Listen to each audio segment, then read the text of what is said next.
साथियों नमस्कार, मैं डॉक्टर दीपक कुमार शर्मा आपके अपने YouTube प्लेटफॉर्म पर जुड़ा हुआ हूं। साथियों, इस वीडियो के माध्यम से हम आप तक एक महत्वपूर्ण इंफॉर्मेशन लेकर आए। यह इंफॉर्मेशन जो है यह एमपी गवर्नमेंट यानी मध्य प्रदेश सरकार के द्वारा जारी की गई है और यह इंफॉर्मेशन, ये न्यूज मध्य प्रदेश सरकार का जो ऑफिशियली राजपत्र होता है उसके द्वारा जारी की गई मध्य प्रदेश का राजपत्र। अब मैं देर ना करता हूं, उस राजपत्र की तरफ मैं आपको ले चलता हूं। ये राजपत्र विशेषकर यानी स्पेशली स्कूल एजुकेशन डिपार्टमेंट यानी स्कूल शिक्षा विभाग के लिए जारी किया गया है। अब इसमें क्या कहा गया है, इसमें यहां पर जो बताया गया उसको पहला मैं थोड़ा सा बता देता हूं, फिर मेन संशोधन की तरफ आपको ले चलता हूं। यहां पर कहा गया है कि माध्यमिक शिक्षा मंडल यानी कि एमपी बोर्ड जिसे हम लोग बोलते हैं, एमपी बोर्ड जो कि भोपाल में स्थित है, वहां पर 1965 जो भी उनका 1965 में कुछ रूल्स रेगुलेशन बने थे एमपी बोर्ड के, उस रूल्स रेगुलेशन में कुछ संशोधन किया जा रहा है। मतलब उसकी उन पावर्स का इस्तेमाल करते हुए एमपी बोर्ड ने कुछ संशोधन किया है। और वो संशोधन क्या है, उस संशोधन का प्रारूप यहां पर बताया गया है। अब यहां उन्होंने कहा कि अध्याय 19 के स्थान पर, जो अध्याय 19 स्थान था ना, उनका जो भी स्थान था उसको उन्होंने चेंज किया। वो चेंज करके क्या चेंज किया उसको देखो मैं आपको ले चलता हूं।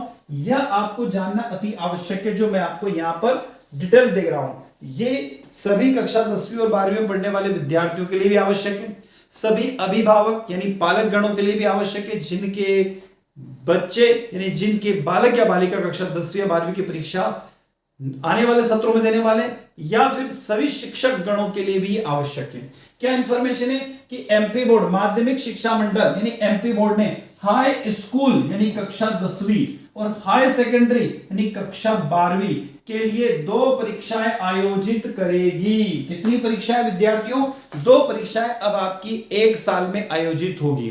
अब ये 2 परीक्षाएं कब कब आयोजित होगी, तो यहां पर कहा गया है कि मुख्य परीक्षा प्रतिवर्ष फरवरी मार्च, क्या कहा गया है कि मुख्य परीक्षा प्रतिवर्ष कब आयोजित होगी? फरवरी और मार्च में। पहली परीक्षा देखो यहां कहा गया है, हम यहां कह रहे हैं कि पहली परीक्षा फरवरी और मार्च में आयोजित होगी तथा द्वितीय परीक्षा जुलाई और अगस्त में प्रारंभ होगी। तो प्रथम परीक्षा, मुख्य परीक्षा प्रतिवर्ष फरवरी मार्च में तथा द्वितीय परीक्षा जुलाई अगस्त में होगी। यानी कि किसी भी विद्यार्थी को 2 परीक्षाओं में बैठ सकता है। वो क्या? 1 साल में। कौन सी कक्षा में? 10वीं और 12वीं में।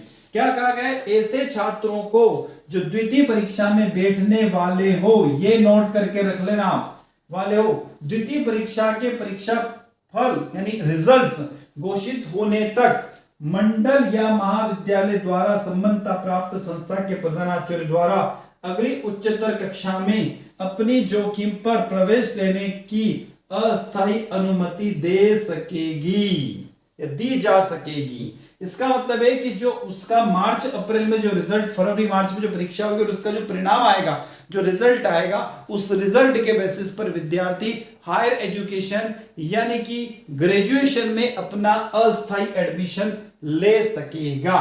और ऐसे अभ्यर्थी के द्वितीय परीक्षा परिणाम घोषित होने के बाद में उनकी उपस्थिति की गणना की जाएगी। मतलब कि सपोज किसी ने फरवरी मार्च में आपकी परीक्षा हुई और ये मान लिया जाए कि अप्रैल में आपका रिजल्ट डिक्लेयर हो गया और आपने मई या जून में एडमिशन ले लिया किसी कॉलेज के अंदर, आपको बीएससी करने चले गए, बीए बीकॉम कुछ भी करने चले गए, बीबीए बीसीए ऐसा बीटेक करने चले गए, पर आपकी उपस्थिति कब मान्य होगी? जब आपका नेक्स्ट रिजल्ट, कौन सा रिजल्ट? जुलाई अगस्त में जो आपकी परीक्षा होगी वो डिक्लेयर हो जाएगा। उसके बाद में जो रिजल्ट आएगा उसके बाद ही आपका एडमिशन वो स्थायी माना जाएगा। उससे पहले एडमिशन क्या होगा? अस्थायी माना जाएगा।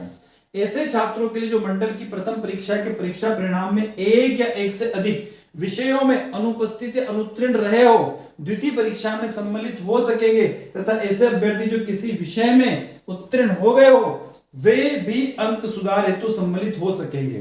तो देखो यहां पर 2 बातें महत्वपूर्ण आप लोगों के लिए कही गई। पहली बात तो क्या है कि विद्यार्थी क्या कर सकता है यहां पर कि यदि विद्यार्थी किसी कारणवश यदि एक पेपर उसका छूट जाता है, हम कहते हैं टोटल 5 पेपर होते हैं आपके 12th के अंदर या 10th में आपके 6 पेपर होते हैं, ठीक है। एग्जामिनेशन के आपकी एग्जाम जो होती है वो 6 पेपर की या 5 पेपर की होती है। उसमें सपोज आपका कोई पेपर छूट गया या आप दे नहीं पाए, आपके स्वास्थ्य खराब हो गया, कोई भी कारण हो जाए, तो आप क्या कर सकते हो कि जो यदि फरवरी मार्च में जो आपकी परीक्षा हुई वहां पर आप दे नहीं पाए तो जुलाई अगस्त में उस पेपर को आप दे सकते हो।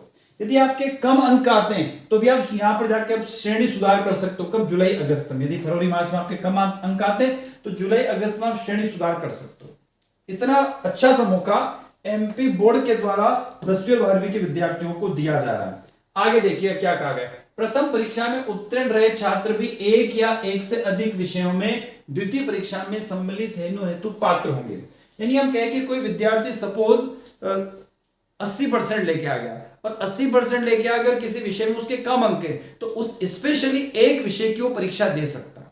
जैसे कोई फिजिक्स, केमिस्ट्री, बायोलॉजी उसके, ये हिंदी इंग्लिश है तो इंग्लिश में सपोज उसके कम अंक आए तो इंग्लिश विषय का वो सिर्फ इंग्लिश विषय की वो एक बार वो परीक्षा दे सकता है। इसका मतलब ये प्रायोगिक विषयों में कोई छात्र प्रथम परीक्षा की प्रायोगिक आंतरिक परीक्षा में के केवल अनुत्तीर्ण भाग में सम्मिलित होने के लिए ही पात्र होगा।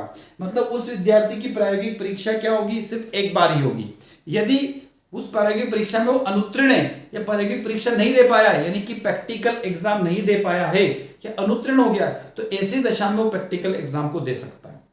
पर यदि उसने वहां पर प्रैक्टिकल एग्जाम दे दिया, उसके नंबर कम या ज्यादा जो भी आए, वो फिर सेकंड बार उसकी प्रैक्टिकल एग्जाम नहीं होगी।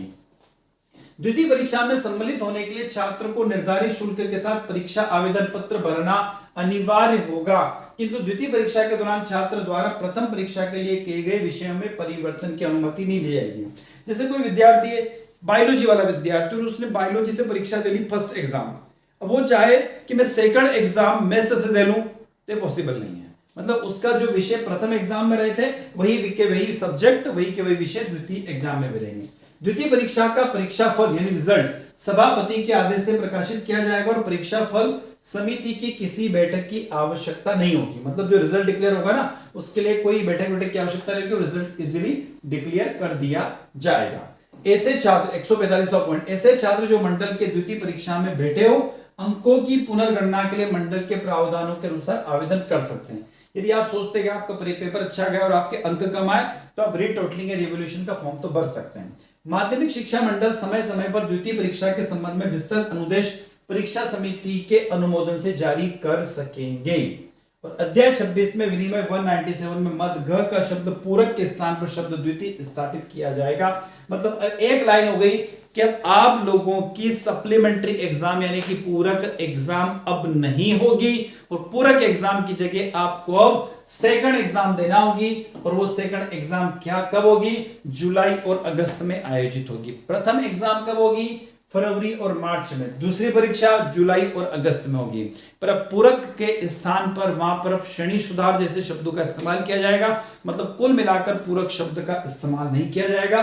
और ये मध्य प्रदेश का राजपत्र जो कि हिंदी और इंग्लिश दोनों लैंग्वेज में बैक टू बैक जारी हुआ है। और ये जारी हुआ है यानी कि 21 मार्च 2025, यानी कह सकते हैं कि उसके बाद ही इस गजेट्स के बेसिस पर 10वीं और 12वीं की परीक्षाएं अब वर्ष में 2 बार होगी। तो आई होप ये जो गजेट्स था इसकी इंफॉर्मेशन मैं आप तक लेकर आया हूं। आई होप साथियों, विद्यार्थियों, अभिभावकगण और शिक्षकगण आप लोगों को वीडियो लेक्चर अच्छा लगा होगा। अच्छा लगता है तो अपने विद्यालय के जो ग्रुप है अपने साथियों तक इसको सेंड करने का कष्ट करें। वीडियो अच्छा लगता है तो लाइक अवश्य करिएगा, शेयर करना ना भूलिएगा, कमेंट बॉक्स में कमेंट करके जरूर बताइएगा। और चैनल को अभी तक आपने सब्सक्राइब नहीं किया तो चैनल को सब्सक्राइब अवश्य कर लीजिएगा। नई महत्वपूर्ण इंफॉर्मेशन के साथ पुनः आपसे मुलाकात होगी। जय हिंद, जय भारत।